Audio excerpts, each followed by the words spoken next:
고린도후서 11장 1절부터 10절까지의 말씀 교독합니다. 1절 제가 먼저 읽습니다. 원하건대 너희는 나의 좀 어리석은 것을 용납하라. 청하건대 나를 용납하라. 내가 하나님의 열심으로 너희를 위하여 열심을 내노니 내가 너희를 정결한 처녀로 한 남편인 그리스도께 드리려고 중매함이로다. 그러나 나는 뱀이 그 간계로 하와를 미혹한 것 같이 너희 마음이 그리스도를 향하는 진실함과 깨끗함에서 떠나 부패할까 두려워하노라. 만일 누가 가서 우리가 전파하지 아니한 다른 예수를 전파하거나 혹은 너희가 받지 아니한 다른 영을 받게 하거나 혹은 너희가 받지 아니한 다른 복음을 받게 할 때에는 너희가 잘 용납하는구나. 나는 지극히 크다는 사도들보다 부족한 것이 조금도 없는 줄로 생각하노라. 내가 비록 말에는 부족하나 지식에는 그렇지 아니하니 이것을 우리가 모든 사람 가운데서 모든 일로 너희에게 나타내었노라. 내가 너희를 높이려고 나를 낮추어 하나님의 복음을 값없이 너희에게 전함으로 죄를 지었느냐? 내가 너희를 섬기기 위하여 다른 여러 교회에서 비용을 받은 것은 탈취한 것이라. 또 내가 너희와 함께 있을 때 비용이 부족하였으되 아무에게도 누를 끼치지 아니하였음은 마게도냐에서 온 형제들이 나의 부족한 것을 보충하였음이라. 내가 모든 일에 너희에게 폐를 끼치지 않기 위하여 스스로 조심하였고 또 조심하리라. 그리스도의 진리가 내 속에 있으니 아가야 지방에서 나의 이 자랑이 막히지 아니하리라. 아멘. 아멘. 고린도서 12번째 시간 하나님의 열심, 하나님의 열심이라는 제목으로 하나님의 말씀 전하겠습니다. 우리 찬양팀도 그렇고 할렐루야 찬양대도 너무 열심이죠. 아무도 못 말려요. 우리 찬양팀 보니까 금요일 저녁에 와가지고 연습하고 있더라고요. 하루 종일 또 한 주간 일하면서 가정에서 각자의 삶의 자리에서 굉장히 힘들었을 텐데 기쁜 마음으로 얼마나 즐겁게 연습을 하는지 몰라요. 그 누가 시켜서 할 수 있겠습니까? 그 안에 열심이 있으니까. 그 열심 어디서 오겠어요? 하나님의 열심이죠. 하나님이 나를 사랑하신다라는 확신. 나 자신을 보면 의로운 게 하나도 없습니다. 세상에서 우리가 살아갈 때 좀 조심할 게 있죠. 예를 들어 우리 이제 청년들이 결혼을 하려고 하는데 와, 나보다 학력이나 가문의 배경이나 외모도 너무 뛰어난 거예요. 근데 나랑 꼭 결혼하고 싶대요. 이상하지 않아요? 나 같은 사람이 저런 사람 만나기 어려울 것 같은데 당장 결혼해야겠다. 큰 실수할 수 있습니다. 세상에 완벽한 게 없습니다. 저는 가끔씩 제 아내를 팅커벨이라고 부릅니다. 여러분 요정 아시죠? 요정. 저는 제 아내가 요정인 줄 알았습니다. 아닌 거 아시죠? 제 아내는 제가 굉장히 거룩한 주의 종이라고 알고 결혼했습니다. 살아보니까 아니더라고요. 완벽한 사람 없습니다. 그러니까 세상에서 사업을 할 때에 당신 이 정도 투자하면 은행에서 줄 수 없는 엄청난 수익을 주겠다. 투자하면 됩니까? 안 됩니까? 신앙생활도 마찬가지입니다. 너무 친절해요. 잘해주기만 해요. 정말 가족처럼 잘 챙겨줘요. 그리고 하나님의 말씀을 전해요. 여러분 조심하셔야 됩니다. 진리는 조금만 왜곡을 시켜도 썩게 돼 있습니다. 부패하게 돼 있어요. 요즘 나는 신이다라는 그 프로그램이 굉장히 큰 이슈가 되고 있는데 사이비 이단의 특징이 있습니다. 사탄은 사탄인 이유가 있습니다. 너무 친절해요. 여러분 목사도 너무 친절하면 조심하셔야 됩니다. 모든 성경은 하나님의 감동으로 된 것으로 교훈과 책망과 바르게 함과 의로 교육하기에 유익합니다. 좋은 말만 해주는 게 하나님의 말씀이 아닙니다. 하나님의 말씀에는 책망도 있고 바로잡는 것도 있습니다. 바로 이런 하나님의 열심으로 나아갈 때에 하나님이 기뻐하시는 열매들을 맺을 수가 있는 것입니다. 하나님의 열심이 있는 사람들은 사람들을 그냥 놔둘 수가 없어요. 빨리 예수님께 나아오기를 원해가지고 자꾸 연락하고 같이 밥 먹자고 하고 관심을 두고 그럽니다. 왜냐하면 그 안에 하나님의 열심이 있고 진정 사랑하기 때문에 그냥 내버려 둘 수가 없는 거예요. 자꾸 예수님과 함께, 우리와 함께 이 하나님 나라를 누리기를 원하는 것이죠. 하나님의 열심으로 열심히 섬기다 보면 변화가 생깁니다. 첫째는 사람이 깨끗해집니다. 교회와 가정과 일터와 개인이 하나님 앞에 깨끗해집니다. 고린도후서 11장 2절입니다. 시작. 내가 하나님의 열심으로 너희를 위하여 열심을 내노니 내가 너희를 정결한 처녀로 한 남편인 그리스도께 드리려고 중매함이로다. 그러면 신랑도 신부도 다 마찬가지죠. 근데 결혼을 약속했습니다. 그러면 한눈 팔면 안 되죠. 제가 제 아내한테 여보가 저기 있으니까 여보, 나는 당신도 사랑해. 이런 말 남편한테 들으면 어떻게 되겠어요? 그 남편? 잘 못 들으셨구나. 지금 이해가 안 되시죠? 자, 남편이 이렇게 말한다고 보세요. 남편이 아내한테 여보, 난 당신도 사랑해. 죽어요. 그 남편은 죽어요. 있을 수가 없는 얘기예요. 한눈 팔면 죽습니다. 지금 사도 바울이 고린도 교회 성도들을 신부로 비유합니다. 우리 성도들은 예수님의 신부입니다. 예수님이 신랑이에요. 예수님이 정결하신 것처럼, 거룩하신 것처럼 신부도 정결해야 합니다. 끝까지 말입니다. 근데 세상이 우리를 가만두지 않죠? 우리 마음에는 두 가지가 다 있습니다. 다윗같이 믿음이 좋은 사람, 항상 찬양하는 사람, 그 사람 안에 분노와 성욕의 폭탄이 있습니다. 사울 왕에게 쫓겨가지고 광야를 헤맬 때입니다. 그가 굴 안에 부하들과 함께 숨어 있었습니다. 근데 사울 왕이 다윗이 거기 있다는 걸 알고 쫓아왔다가 갑자기 급해졌어요. 그래가지고 뒤를 보려고 그 굴 안에 들어갔습니다. 냄새나고 더럽게 거기 숨어 있는데 그 앞에서 사울 왕이 뒤를 보고 있는 거예요. 절호의 찬스죠. 다윗의 부하들이 하나님께서 우리에게 기회를 주셨습니다. 절대 놓치면 안 됩니다. 다윗, 사울을 여기서 죽이십시오. 다윗은 그렇게 할 수가 없어요. 왜냐하면 하나님께서 그를 왕으로 세우셨거든요. 사울 왕은 아주 왼수 갖고 죽이고 싶겠지만 하나님 때문에 죽일 수가 없어요. 그래서 옷자락 끝만 살짝 잘랐습니다.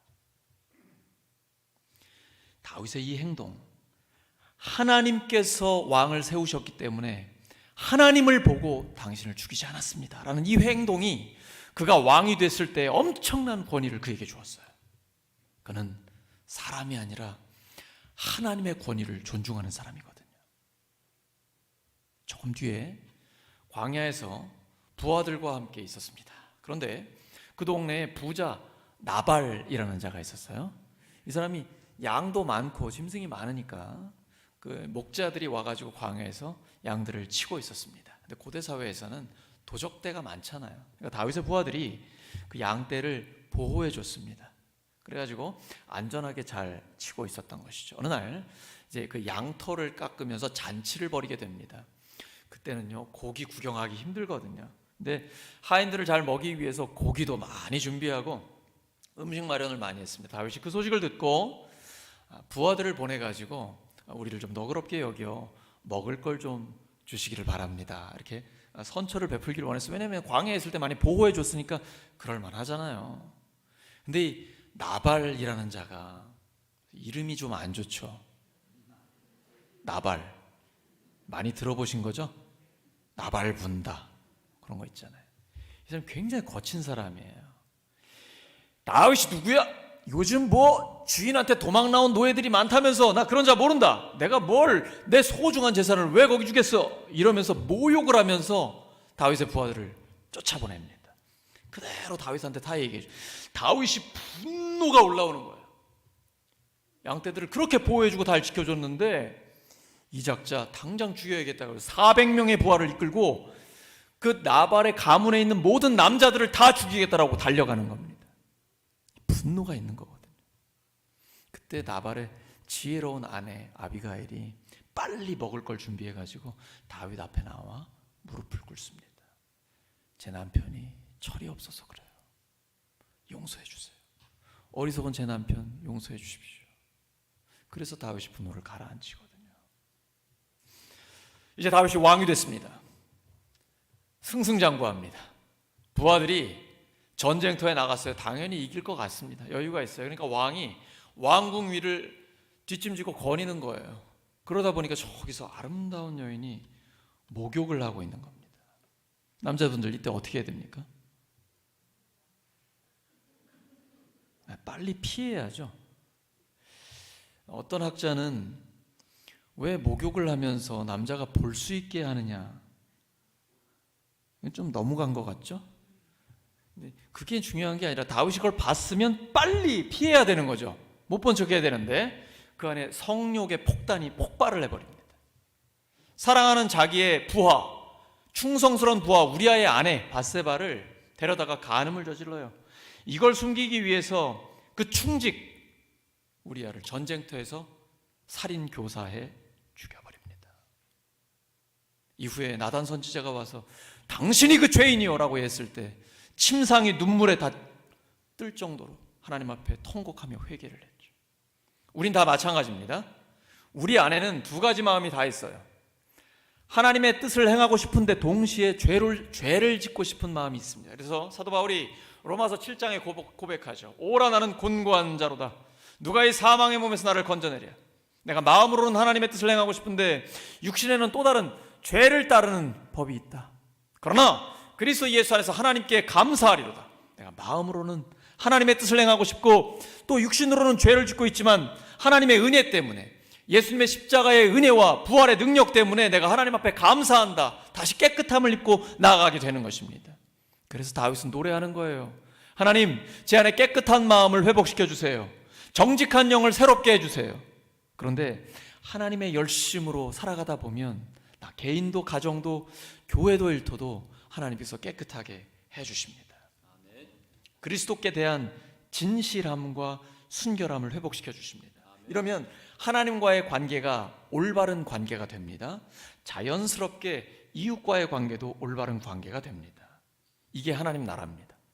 하나님 나라는 먹는 것과 마시는 것이 아니요 오직 성령 안에 있는 의와 평강과 기쁨입니다. 성경에서 의라는 것은 올바른 관계를 의미합니다.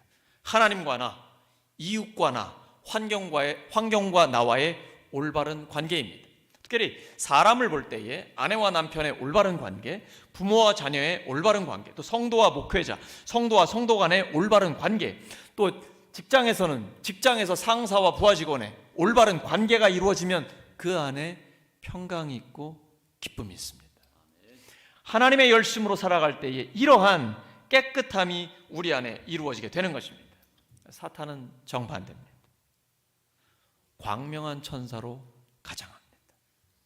얼핏 보면 부분적으로 볼 때 천사 같습니다. 그리고 하나님의 말씀도 이야기합니다. 근데 자세히 보면 이상해져요. 조금 다릅니다. 뿌리가 다르고 끝이 다릅니다. 이것이 사이비 이단의 특징입니다. 그래서 우리에게 분별력이 필요한 것입니다. 성령의 역사인지 마귀의 역사인지 분별하기 위해서는 전체적인 것을 볼 수 있어야 합니다. 하나님의 종은 무엇보다도 하나님의 말씀만 알아야 합니다. 사람들을 자기 사람으로 만들면 안 됩니다. 교회는 철저히 정치적으로 중립이어야 합니다. 교회는 정치 위의 정치입니다. 이 땅에 우리가 살고 있는 동안에 완전한 하나님의 나라는 이루어질 수 없습니다. 아무리 공화국이 바뀌고 정권이 바뀌어도 하나님 나라는 이루어질 수 없습니다. 오늘 대표기도에서 말씀하신 것처럼 이루어질 수 있다라고 믿는다는 건 너무 순진한 것이죠. 하나님의 나라는 예수님의 재림 때에 완벽하게 이루어집니다. 그래서 우리가 이 땅에 살아갈 때 교회는 하나님의 뜻을 이루어내는 그러한 공동체인 것입니다. 철저히 세상의 정치로는 정치적인 중립을 지키고 그 정치 위의 정치, 하나님 나라의 법을 선포하며 하나님의 뜻대로 실천하는 그 모범이 되는 것이 바로 교회가 되어야 합니다. 그럴 때 교회가 깨끗해집니다. 거룩함이란 세상과 구별됐다라는 것입니다. 하나님 앞에 성결하다는 것은 하나님이 인정하시는 깨끗함이 우리 안에 있다라는 것입니다. 사람의 마음을 자기에게로 가져오면 안 됩니다. 모든 사람들의 마음을 모아 성경으로 들어가게 해야 합니다. 그리고 성경 속에서 예수님을 만나게 해야 합니다. 사람의 위로는 한계가 있습니다. 하나님이 직접 위로하시게 해야 합니다. 하나님이 직접 공급하시게 해야 합니다. 하나님이 직접 해결하시게 해야 합니다. 여러분, 뭐가 좋습니까? 사람이 나의 문제를 해결해 주는 게 좋습니까? 아니면 하나님이 직접 나의 문제를 해결하시는 게 좋습니까? 여러분, 비교도 안 됩니다. 하나님의 역사는 사람과는 비교가 되지 않아요. 우리 안에 있는 이러한 죄악, 욕심, 이것들을 해결하지 못하면 고린도 교회처럼 됩니다. 고린도 교회는 분별력이 없었어요. 사도 바울의 순수한 동기를 의심했습니다. 그리고 거짓 사도들을 따랐습니다. 교회가 어수선해졌어요. 이 문제를 해결하기 위해 사도 바울은 내가 하나님의 열심으로 여러분을 정결한 신부로 그리스도께 준비시키기를 원합니다. 주님 앞에 중매하기를 원합니다. 사도 바울도 자유롭지 못해요. 자신이 교회를 핍박하던 사람이거든요. 그래서 죄인 중에 괴수라고 솔직하게 고백합니다. 또 다른 데 보면 나를 본받으라고 얘기해요.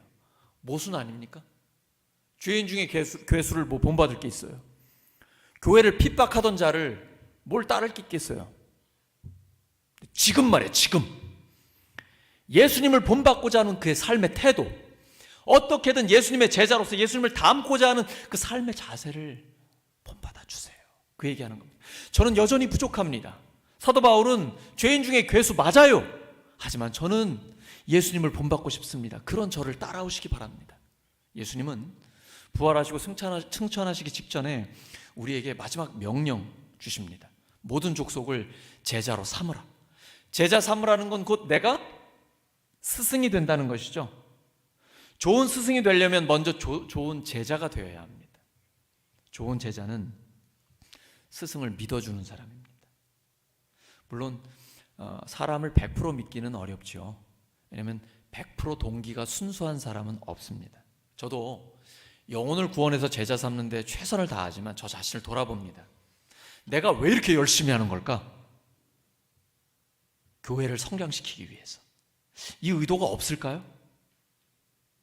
내가 정말 죽은 영혼을 살려 하나님 나라 백성을 만들고 싶은 그 영혼을 사랑하는 마음으로 할까? 아니면 목사라는 의무감 때문에 하고 있는 것일까? 다 혼합되어 있습니다.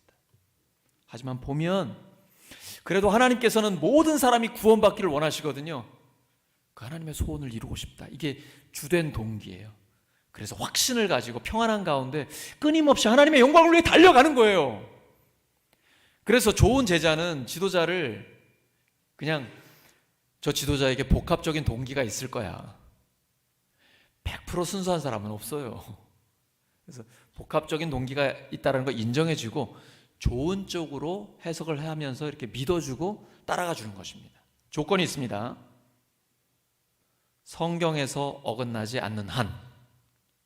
그래서 우리 교회는요, 우리 성도들이 스스로 설 수 있도록 도와줍니다. 생명의 삶에 들어오시면 우리 성도들이 성경을 읽고 자기 말로 직접 요약을 하는 과제를 합니다. 이 과제를 다 내지 못하면 수료가 안 돼요. 왜 그렇게 할까요? 목사로부터 독립하기를 원하기 때문이에요. 목사 없어도 혼자 성경을 읽으면서 하나님의 뜻을 깨달을 수 있도록 도와주는 겁니다. 목회자를 의존하지 않고 영적으로 장성한 분량까지 성장하기를 원하기 때문이에요. 하나님 그걸 원하십니다. 깨끗한 하나님의 열심을 갖고 있는 스스로 서 있는 사람, 하나님이 정말 원하는 예수님의 제자입니다. 둘째는 하나님께서 나를 통해 역사하신다는 확신이 생깁니다. 고린도후서 11장 5절과 6절입니다. 시작. 나는 저 거물급 사도들보다 조금도 못할 것이 없다고 생각합니다. 내가 말에는 능하지 못할는지 모르지만 지식에는 그렇지 않습니다. 우리는 이것을 모든 일에서 여러 가지로 여러분에게 나타내 보였습니다. 사도 바울이 지금 자신감이 넘칩니다. 나는 저 거물급 사도들보다 부족하다고 생각하지 않습니다. 굉장히 겸손하게 말을 하는 거예요. 자기 이런 얘기 하고 싶지 않아요. 그런데 고린도 교회 내에 사도 바울의 권위를 의심하고 자꾸 사도 바울을 깎아내리려는 자들이 있거든요. 근데 개인의 문제라면 그냥 용서할 거예요. 근데 방치하면 교회가 깨지기 때문에 교회 공동체를 보호하기 위해서 어쩔 수 없이 이야기하는 겁니다. 거물급 사도들 누굴까요? 베드로, 야고보, 요한 같은 사람들이죠. 예수님의 직속 제자들입니다. 예수님의 숨소리를 들어요. 예수님이 코를 고셨을까요? 예수님의 웃음소리를 들었어요. 함께 식사를 같이 하고 죽은 자를 살리는 예수님의 능력을 듣고 산상수훈 바로 곁에서 들었습니다. 마음이 가난한 자는 복이 있다. 예수님께 직접 배운 사람이에요. 능력을 육안으로 본 사람들이에요. 이건 굉장한 자산입니다. 하지만 베드로와 야고보와 요한이 예수님은 아닙니다. 사람을 예수님급으로 올리면 안 됩니다. 그러니까 지도자를 또는 사람을 예수님보다 더 사랑하면 안 됩니다. 예수님은 너의 남편이나 아내나 부모나 자녀를 나보다 더 사랑하면 안 된다라고 말씀하셨어요. 예수님의 사랑을 가지고 다른 사람을 사랑하는 겁니다. 새 계명을 너에게 주노니 서로 사랑하라. 내가 너희를 사랑한 것 같이 너희도 서로 사랑하라. 사람을 예수님보다 더 사랑하게 되면 그 사람에게 손해를 입힙니다. 예를 들어 새 가족들 중에 예수님을 구원의 주님으로 모시는 이 결단을 잘 못하는 분들이 있어요. 왜 그런 거 아니? 부모님이나 자녀가 다른 종교를 오랫동안 믿고 있어요. 그래서 가정 불화가 생길까 봐, 부모님께 불효할까 봐 못하겠다라는 거예요. 이게 바른 결단일까요? 이게 예수님보다 부모님을, 예수님보다 부모 자식을 더 사랑하는 겁니다. 그럼 그들에게 유익이 됩니까? 아니에요. 그거 무서워가지고 나도 예수님을 안 믿고 가족도 못 믿잖아요. 그럼 다 함께 지옥 가는 건데 그게 올바른 선택입니까? 아니에요. 내가 먼저 예수님을 믿고 구원받아야 합니다. 그 다음에 가족들도 함께 구원받을 수 있게 해야 돼요. 이게 바로 예수님보다 사람을 더 사랑하게 되면 그 사람에게 손해를 입히는 예가 되는 것입니다. 마찬가지입니다. 지도자가 됐건 어떤 사람이 됐건 예수님보다 더 사랑하는 것은 그 사람에게 해를 입히게 되는 것입니다. 그래서 주님께서는 다른 무엇보다 누구보다도 예수님을 더 사랑해야 한다 이렇게 말씀하고 계시는 것입니다. 사도 바울은 거물급 사도들보다 내가 부족하지 않아요. 왜냐하면 나는 부활의 주님을 직접 만났고 나에게 하나님의 말씀이 주어졌습니다. 그리고 나를 통해 하나님이 역사하십니다. 이런 확신이 그에게 있는 거예요. 여러분 이런 확신이 있습니까? 하나님께서 나를 통해 일하고 계십니다. 이런 확신이 있으세요? 하나님은 나를 통해 역사하고 계십니다. 이런 확신이 있는 사람은 하나님이 나와 함께 하신다는 강한 영적 자신감이 있습니다. 그래서 흔들리지 않아요. 사람 때문에, 상황 때문에 전혀 요동하지 않습니다. 왜냐하면 하나님이 나와 함께 하신다는 강한 확신과 영적인 자신감과 성령의 에너지가 우리에게 넘치기 때문입니다. 하나님이 직접 내 삶에 역사하고 계신다. 하나님이 직접 지금 말씀대로 이루고 계신다. 이것 때문에 그렇습니다. 그래서 사도 바울은 이제 고린도 교회를 비롯해 많은 교회들에서 헌금을 거두어 예루살렘의 가난한 성도들을 돕기 위해서 예루살렘에 가야 합니다. 근데 성령께서 미리 말씀해 주세요. 너 거기 가면 체포될 거야. 죽을 수도 있어. 알고 있습니다. 그러니까 이 바울의 동료들이 바울을 너무 아끼기 때문에 가지 말라고, 거기 가면 죽을 수도 있다고 말리고 있어요. 근데 듣다 바울이 제발 이제 그만하라고, 내가 너무 괴롭다고, 나도 알고 있다고. 하지만 나의 달려갈 길과 주 예수께 받은 사명, 하나님의 은혜의 복음을 전하려 하는 데는 내 생명조차 아끼지 않는다 라고 이야기합니다. 우리의 삶에 어려움과 고비가 있습니다. 무엇으로 이길 수 있습니까? 나에게 주신 하나님의 사명이 있기 때문입니다. 교회와 가정과 일터에서, 학교에서 우리에게 하나님의 일을 맡기셨습니다. 하나님의 일은 교회 일만이 아닙니다. 우리의 모든 삶의 자리가 하나님의 일입니다. 그 사명이 우리에게 있기 때문에 그 사명을 감당하는 그날까지 하나님이 오늘 나를 부르시든 언제 부르실지 모르지만 그 사명이 있기 때문에 우리는 살아가는 것입니다. 우리에게는 삶의 목적이 있어요. 살아가는 이유가 있습니다. 하나님 앞에 올곧게 이렇게 서 있을 때 하나님께서는 우리의 삶에 내가 너와 함께한다, 너를 통해 역사하고 있다 분명하게 깨닫게 하십니다. 감격해 하시고 마음껏 하나님을 자랑케 하십니다. 근데 사도 바울이 오늘 고백하죠.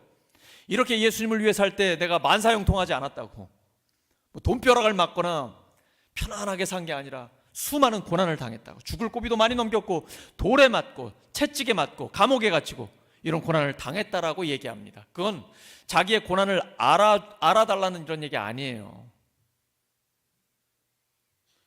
하나님의 은혜에 비하면 그 고난은 아무것도 아니라는 것입니다.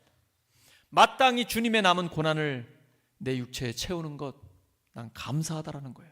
하나님의 영광을 위해 내가 핍박을 받고 이 고난을 당하는 것, 오히려 나에게 복이 있다라고 이야기하고 있는 것입니다. 진짜 예수님은 우리를 위해 고난을 당하신 주님입니다. 진짜 성령님은 말할 수 없는 탄식으로 우리를 위해 친히 간구하시는 분입니다. 진짜 복음은 피 묻은 그리스도의 십자가의 복음입니다. 가짜를 분별하셔야 됩니다. 예수님 믿으면 잘 먹고 잘 살아, 만사형통해, 그건 가짜 복음이에요. 진짜 복음은 십자가와 부활이 함께 가는 것입니다. 우리가 가는 길은 십자가의 길입니다. 고난의 길이에요. 그러나 영광의 길입니다. 좁은 길이에요. 하지만 생명의 길입니다. 지금 우리는 복음을 위해 무엇을 견디고 있습니까? 무엇을 참고 있습니까? 하나님의 영광을 위해 우리가 견디고 있는 것, 참고 있는 것, 하나님 그것을 기뻐하십니다. 그리고 내가 너를 통해 일하고 있다 라고 우리에게 확신을 주시는 것입니다. 하나님의 열심으로 살다 보면 세 번째, 열심히 있으면 교만해질 것 같잖아요. 안 그래요? 상대를 높이고 나를 낮추게 됩니다. 고린도후서 11장 7절입니다. 시작. 나는 여러분을 높이기 위하여 나 자신을 낮추었고 또 하나님의 복음을 값없이 여러분에게 전하였습니다. 그렇게 한 것이 죄라도 된다는 말입니까? 하나님의 사랑을 받은 사람은 이 안에 불이 생깁니다. 불 같은 사랑이 있어요. 그 처음 사랑이 점점 더 성숙한 사랑으로 나가서 하나님의 열심이 우리 안에 있습니다. 진짜 강력한 하나님의 사람이 돼요. 근데 진짜 강한 사람은 약한 사람에게 져줍니다. 약한 사람을 짓밟지 않아요. 제가 28의 아들을 낳았습니다. 그 아이가 커가면서 저랑 씨름도 많이 하고 레슬링도 많이 했습니다. 근데 제가 30대 초반에 철없는 아빠였습니다. 그 아이한테 져줘야 되는데 제가 자꾸 이기니 그 애가 얼마나 열받겠어요. 나중에 이제 져주기 시작하다가 진짜 졌습니다. 이제 아들이 저보다 힘이 더 셉니다. 우리 운동하다 보면 이제 사범님이나 관장님들 계시지 않습니까? 진짜 강하잖아요. 근데 정말 강한 사람은요, 여유가 있습니다. 그래서 제자들에게 져줍니다. 그래서 제자들을 계속 자신감을 부여하고 크게 해주는 것이죠. 하나님의 열심이 우리 안에 있잖아요. 그러면 상대방을 높이고 나를 낮춥니다. 왜냐하면 내 안에 마음의 여유가 생겨요. 하나님이 나와 함께 하신다는 확신이 있기 때문입니다.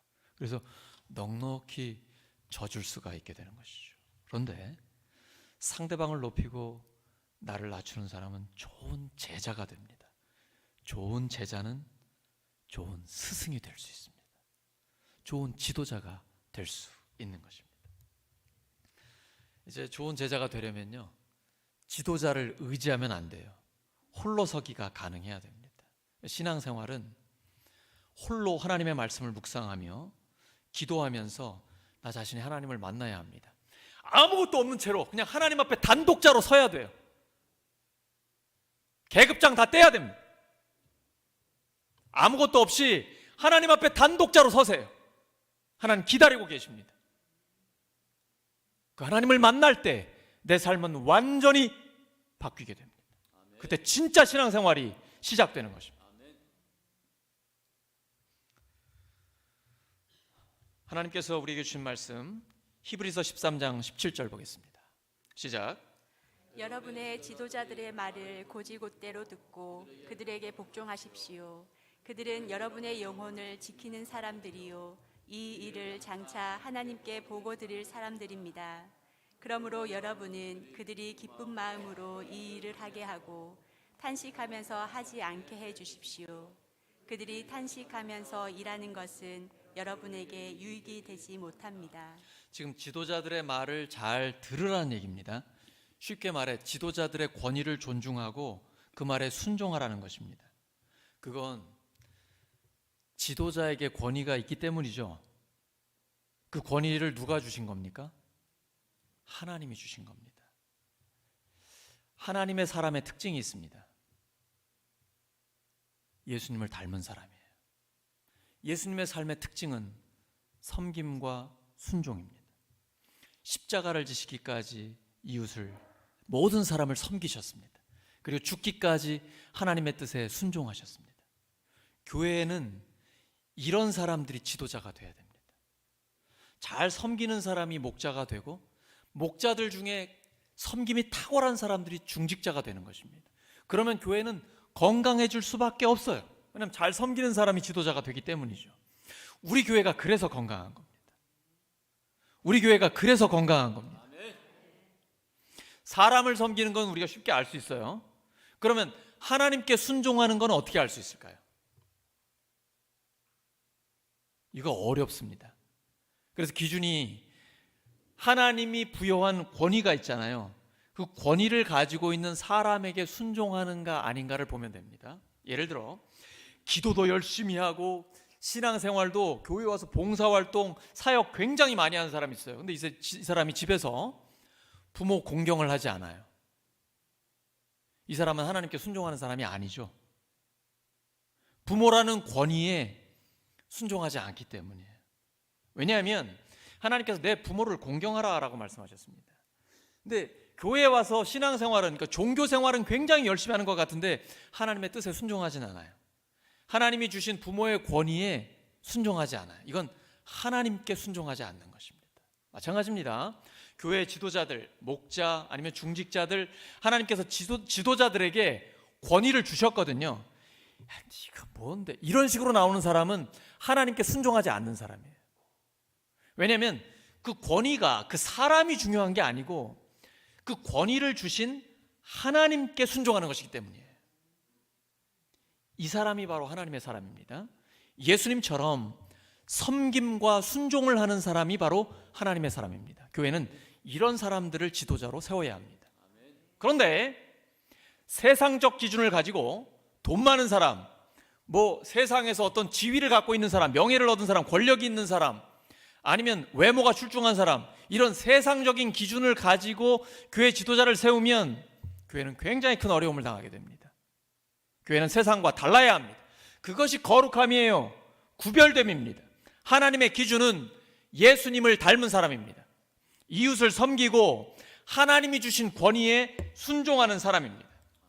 이런 사람들이 지도자로 세워질 때에 교회는 점점 더 건강해지게 되는 것입니다. 오늘 말씀 정리합니다. 하나님의 열심을 품고 우리가 열심히 섬기다 보면 자연스럽게 세 가지 결과가 나타나요. 개인과 가정과 교회와 일터가 깨끗해집니다. 그리고 하나님께서 나를 통해 역사하신다는 것을 확신하게 됩니다. 상대방을 높이고 나를 낮추게 됩니다.